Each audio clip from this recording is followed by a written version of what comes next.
Already live. Good afternoon, everyone. This is Justin O'Donnell from previous guest, Angela Browne. Angela is the managing partner of Invictus Legal, a paralegal firm. She is also the prospective candidate for Niagara Centre for the Ontario Alliance and serves as the shadow critic for community and social services. Welcome, Angela. Hello. Thank you for having me on your show, Justin. Okay, the topic for today is homelessness, tent cities, and human rights, something Angela has done a great deal of research on in the past and has advocated for those who are homeless and in tent cities. She's also specializes in human rights at Invictus Legal. She has also spoken several times in the past and has even testified before a Senate committee on the issue. So I'm very much interested to hear what she has to say about it. First of all, Angela, what has spurred your interest in this particular field? Well, I've always been, long time ago, I worked in the mental health field and so forth. And I don't see any greater number of people with mental health issues on the street than are housed. But however, being on the street could create a lot of mental health issues. Hey, like if everybody passed you by and spat Mm-hmm. at you and told you to get a job and you lazy bum, blah, blah, blah, what effect that is going to have on you? And in the wintertime, you're cold. You're starving. You don't have anything. You have to constantly scramble. Scramble for shelter, scramble for food, scramble for everything. You can't relax and you can't make plans for the future. Everything is immediate. And the shelters are not always there, nor are they always welcoming. And people have went to shelters. They either were able to stay at the shelter, but something happened. The shelters are reputed to be filled with people who have other problems. Some of them have been assaulted. Some of them had their personal belongings stolen. Some of them even start dealing drugs at the shelter. And many times people get introduced to drugs there. They haven't taken drugs before. And this is why some people turn away from shelters. They don't want to be in shelters. And this is where we're having problems. And now with the weather that we are in now, I've heard people had to have limbs removed, and a couple of people even died. And this is very upsetting. Like this, well, one guy died recently. His name was Bob Allen, and he was in the paper, and his sister was talking to the Standard. And basically, what happened in that one, he was turned away from a shelter because the shelter said there was too much.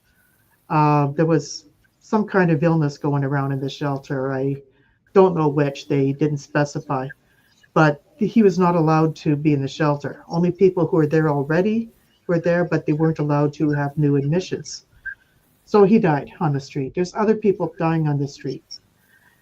And I go in and I talk to people. There's a lot of hate out there about homeless people. People are telling them to lock them up in jail, lock them up in the mental hospitals, different things. That's not an answer. Because after they've gone out of the mental hospitals or gone out of the jail, even if they did get treatment programs, which is not likely, but even if they did get treatment programs, they're let out on the street. How is that creating affordable housing? How is that putting more dollars in their pockets so they can afford housing that's out in the market? Housing has increased dramatically since 2018, where in 2018 you can snag a two-bedroom apartment for 1250. Now that same two-bedroom apartment is going for 2500. And what person on ODSP or OW is going to be able to afford that, or even minimum wage? There's a lot of people out there that cannot afford what's being offered. And there's always a risk that even if you are in an affordable unit and you've been there for 20 years, that the landlord can just turn around and say, oh, we're going to give you an N12 or an N13. And then you fight, and eventually the landlord tenant board kicks you out. And then where do you go? Okay. There's subsidized housing available in the region, but we got thousands and thousands of people waiting for it. I don't know. Last number I read was about 8 to 10,000 people on the wait list. And that's not going to happen soon for a lot of these people, even those on a so-called priority list. Okay, there are housing units kept aside mostly for a lot of victims of domestic violence. They might be kept aside, but for people who homelessness, it's not as high up a priority as domestic violence. I can understand why, but then again, people are homelessness in the middle of winter. This is not this is not the right thing. We have people going out handing out blankets, handing out sleeping bags, handing out different things. I have issues with that. What about creating? There's a lot of buildings. There's a lot of empty buildings. There's a lot of empty houses. A lot of empty places. There's a lot of vacant places. And somebody was telling me there's 1.4 million empty rental units in Canada. What's with this? How come people are not living in there? How come they're not renting it out to people? People can take a portable subsidy, fix a place up, and live in there for people who are homeless. We wouldn't have any homelessness if this happened. Back in the 80s, when I worked in the mental health system, we had some homelessness, but it wasn't as bad. And 90s. And the thing is, in 1993, they stopped building affordable housing. And I think this is very much part of the problem, as well as galloping inflation that we've been experiencing. Some income has not been catching up with the inflationary cost of living. Okay? Everybody knows that's listening to this that the cost of your groceries has gone up. Everybody knows that putting a tank of gas in your car has gone up. Everybody knows that going out to the movies or going out to dinner costs a lot more. Can you imagine just the basics? When housing has doubled in price, groceries have gone up about 45%, everything else has gone up, and then your income stays the same as it did in 2018. Okay? Ontario Works recipient, a single one gets $733 a month. That's to cover rent, groceries, transportation. But some people say if they just get a job and stop watching the Flintstones, I'm quoting a particular politician, that they will be able to get money.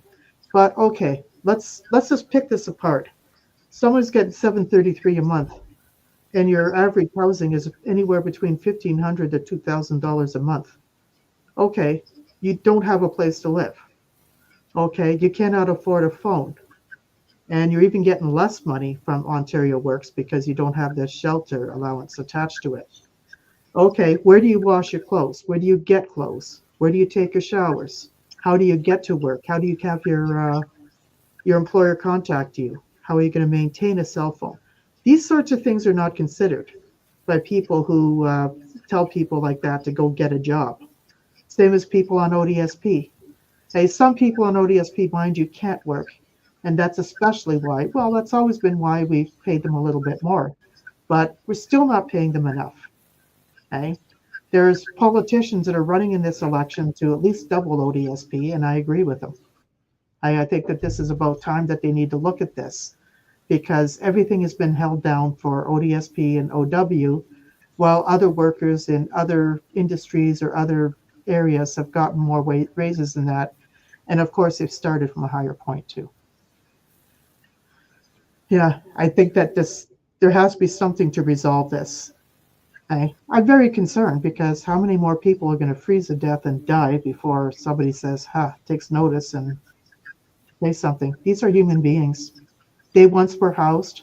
Many of them are mothers, fathers, brothers, sisters, sons, daughters, aunts, uncles, grandparents.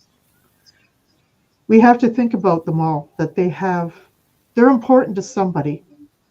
And this is what we have to do. We have an obligation in our community to help our brothers and sisters and help other people in the community. Okay? Like some people say that oh well, we're going to be paying more taxes. Actually, I think it's more how are we spending our tax money as opposed to how much taxes. If we stop spending our tax money on stupid things, I think maybe we probably be able to start spending more on helping people like this.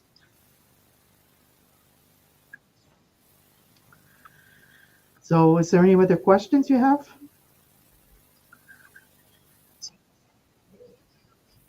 Oh yeah, I've got a few more actually. It's okay. Let's talk about the issue of tent cities. I mean, they're coming up all over the place, especially in Niagara Oh, yeah. area, Somebody St. was telling me Catharines there's at least specifically. 70. Now, Yeah, pardon? somebody was telling me there was at least 70 tent cities in Niagara region.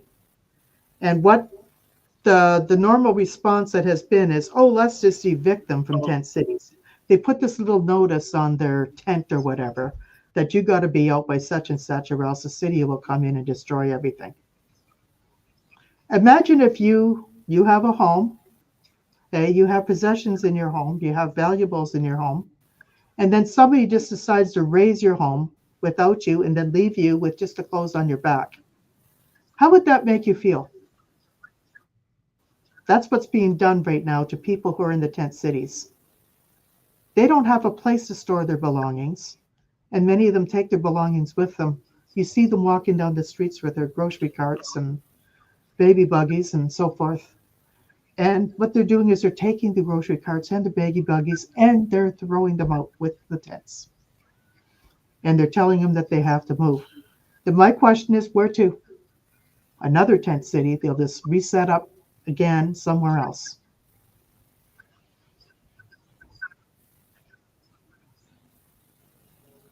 yeah. Now, can you comment on some of the conditions like within the tent cities? Some of the conditions are pretty rough. Okay, first of all, you don't have a lot of protection from the cold, You and can expand on that. because it's not like you get into a tent city and it's warm like you're in your own house. Some people have tried to heat themselves with propane heaters or that kind of thing, and there have been fires in tent cities where people have some of them have died. Hey, especially in Toronto, they've had that, and down here, I think they might have had one or two. And the thing is, they have to have they don't have that protection, and also there could be fights, there could be violence in tent cities.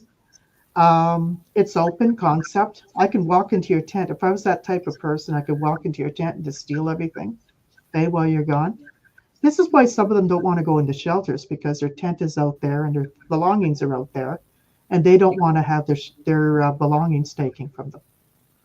Okay, so shelters have to understand the psychology, the issues that people are having, okay, and try to address them in some way in how they run their shelter and how they run their safety programs. People should have a place where they can store their belongings, lock it up, and walk if they have to go look for work or go see a medical appointment or something else. They need that type of security. But it seems to me that there isn't that type of security. And if people had to live like that, that also does something to your mental health. Okay, where your mind is at rest, you can't plan for the future. It's always a crisis. It's always urgent. And in many people, there are people who start using drugs. These are drugs that are very highly addictive. That you start using them even a couple times, they can be very highly addictive. And they're also very dangerous because you don't know what's in them. Okay? Like some of the fentanyl, like people can overdose on fentanyl very easily. And I've heard people talk about online and in real life, they've talked to me and said, oh, we should just leave them to die. Forget using a Narcan. That'll solve the homeless problem. Like, why would you want to wish your fellow human beings to die instead of helping them and maybe possibly directing them to some treatment or putting them somewhere, maybe in a hospital for detox, and then giving them some options, housing options. Because what really needs to be done is we need to start concentrating in identifying the problem as a result of poverty. Poverty is the root of it. It's the root of all evil, as well as domestic violence, as well as childhood abuse. Like, for example, I've met a 17-year-old person identifying as transgender, homeless outside of the Walmart. And he was homeless since he was 15 years old because his parents didn't like the fact he was transgender. This type of thing has to stop. This is your own child. This is your own child. You know, like if my daughter or son came to me and told me they were transgender, or gay, bisexual, or whatever, what can I do about it? He's still my child. I brought that child into the world, you know, and I love them just the same. Hey, there's a lot of community education that's needed on that. Hey, but unfortunately, there's a lot of trends now going towards the other way where we're not allowed to teach that in school anymore, and we're not allowed to, hey, because you think somehow sending a kid to school is going to change their gender in the states. Hey, somebody actually asked on one of the forums saying, "Can you identify which schools and which Okay. state are actually changing child's genders?" So I thought that was interesting. Human rights are very important. You have to look at the rights of the Yeah. person. What choices do they have, and give them the choices. Don't just put them in a position where, oh, we're going to kick you out of the shelter. Right? Find out what their issues are. Right? Before you start assuming they don't want to go to a shelter, they don't want help. They do want help, but you need to address what it is that they're concerned about. Like you might look at their possessions, it might look like a pile of junk, but to them, that's their possessions. Okay? And you need to understand that if you get that parted from them, that's not going to work very well for them.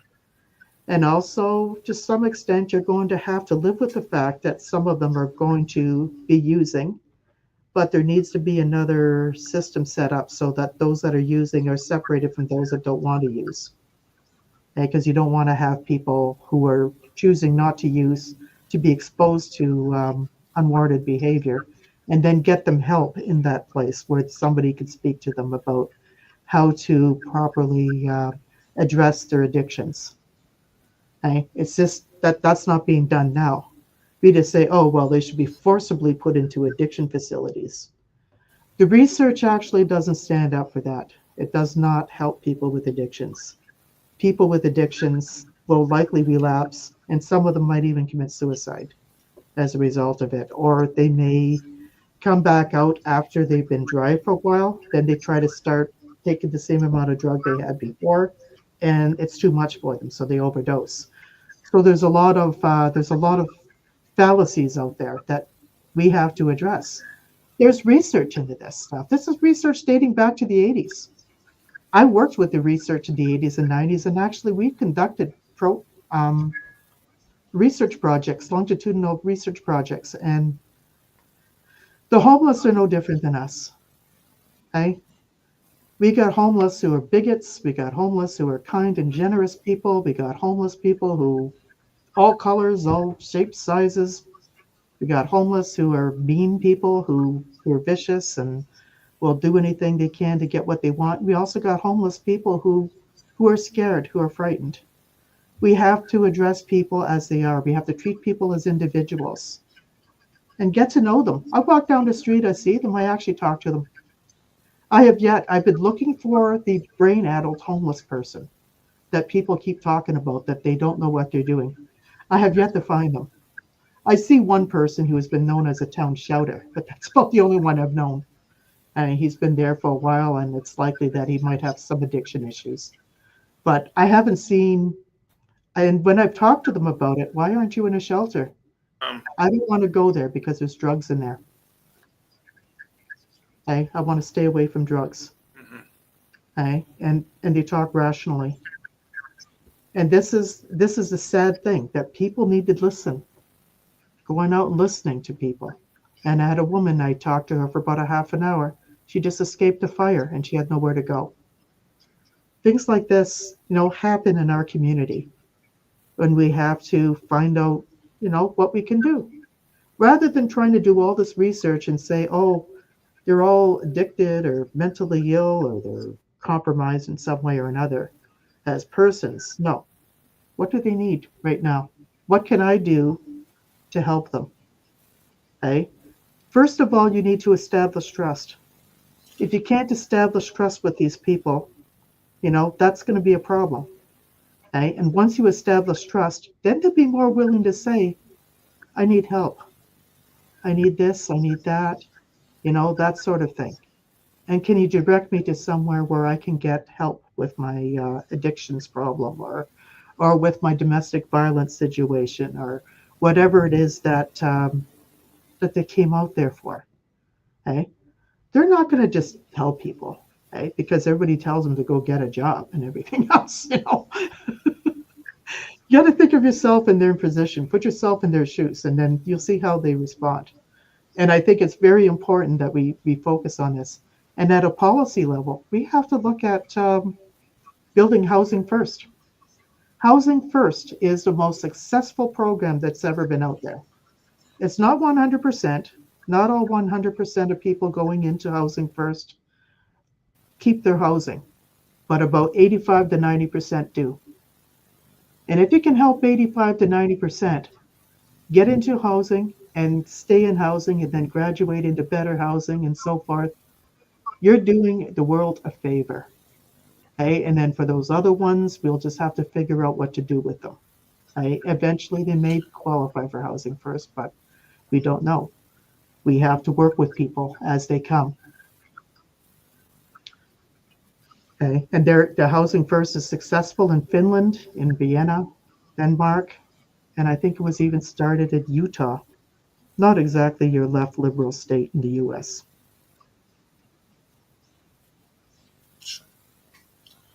Okay. What do you think of some of the initiatives that are being taken by charities and other NGOs for, say, tiny homes, for example, for that are Tiny being homes, built yeah. for the homeless? What are your thoughts on that? Tiny homes might work, again, for a subsection of people. Okay? We always have to assume that we have to ask ourselves, do homeless people want to live with other homeless people? Okay? Some do. Maybe they have developed a community out there with the other people in their tent city, and building them a tiny home instead of a tent, where the tiny home has heating and they have access to plumbing and have access to air conditioning in the summer. They'll probably feel a lot better, and it'll help them recover. And the tiny homes actually is a step up. And then you use that to step up as they go. So I have a tiny home there, Riordan. They can build them here, or they can build them up by the park. People can go there and says, that's my address, and I'm going to get a job. And as they get a job and then they start working, they say, that's another house for rent, and I want to go into that one. They gradually build up, because I was reading case studies in Finland, and that's exactly what people did. And many of these people went into the Housing First program very highly addicted, very highly mentally scattered. A lot of them had some very serious issues when they were homeless. Some of them didn't even want help. But when they were offered housing and they got into it, and initially they lived in supervised housing, and they gradually reduced the supervision as they moved up, and it worked for them. So say if you got into a building that had somebody there 24 hours a day, something's bothering you, you can talk to them, or they can come up and talk to you. And then eventually, you start growing out of that, growing out of the need for that, then somebody else can take your place, as you go. So what you're doing is you're gradually moving people out in that system. And then secondly, on a policy basis, increase the ODSP, increase the OW, so that people can go out and afford market rents. And also, we need a public housing provider, something that is nonprofit. They charge nonprofit rates. They're not necessarily all rent geared to income, but they could be charging market, like say they will charge you $1,200 for a two-bedroom, for example, or a three-bedroom. When a RGI might go $200 a month or whatever it is. I forget how much they charge people now, but it goes to a third of their income, or if you're on OW or ODSP, they have a different ranking on that. So, well, first they have to stop that ranking and just go a third of the income, and then let people keep the whole amount of their checks. And that way, they just in case they come homeless again, they have the whole amount of their checks to work with. Sure. But What they're doing with this is that a nonprofit builder or nonprofit or maybe a series of nonprofit builders, they go out there and they offer these different units. Anybody can move in these units. Okay. Private developers are going to have to lower their prices because it's the effect of competition that you have. So if I'm a private developer and I'm building another building downtown where the former police station is, or where that old Gord's place was, they're going to have to lower the prices. Right now, that's steady at 2,500, 2,000, that sort of thing, or even 3,000 in some cases for people. And that is too much. You have to lower the prices so that they don't have to be 1,200 for a three-bedroom apartment, but it could be, say, 1,500 for a three-bedroom apartment, okay, for the private developers.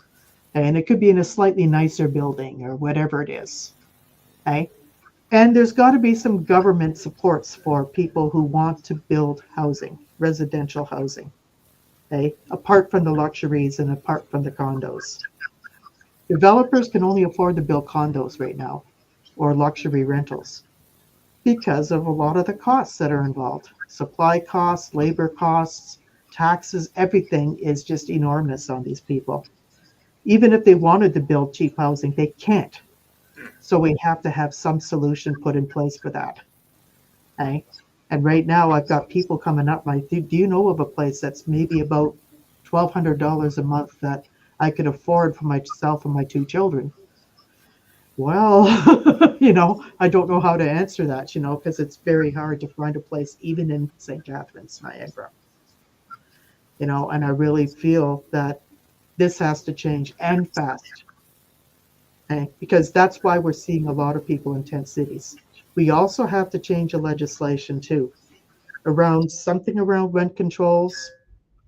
We have to provide maybe the landlords a little bit of leeway around rent controls, but not to the extreme that they're having. Like after 2018, they can charge you an extra 1,000 a month if they feel like it. They have to start doing things like when I started renting, a landlord could increase the rent by 6% a year. Okay? That was what they could do as a maximum. Some of them didn't use the 6%. Some of them might have did 3%. Some did Okay. 6. You know, maybe something like that. You know, and make it tight around the board. And then also for landlords that want to rehab a building, there should be some funding for that. Because they shouldn't have to dig into their own pockets if they're only making marginal. And they've also did affordable housing things. There should be some interest-free loans or something they can pick up. Okay? There's a lot of things that they have to look at the policy level to help landlords. Okay? And private developers. Okay. Well, we're nearly at the end of our time, Angela. Is there any I final? know I won't. Okay.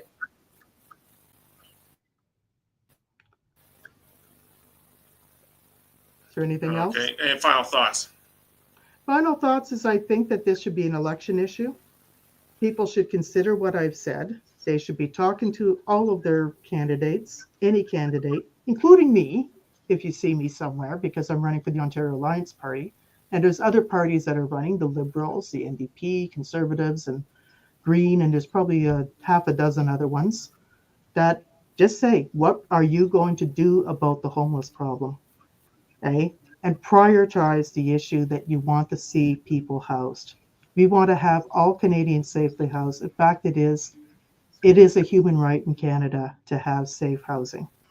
And this is what we need, and we need to push for that now because it's never been as much of a crisis as it was before.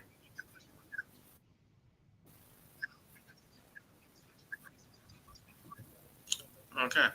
Well, thank you very much for sharing your insights, Angela. And again, thank you, viewers, for tuning in. And Mhm. expect some more episodes in the following days. Actually.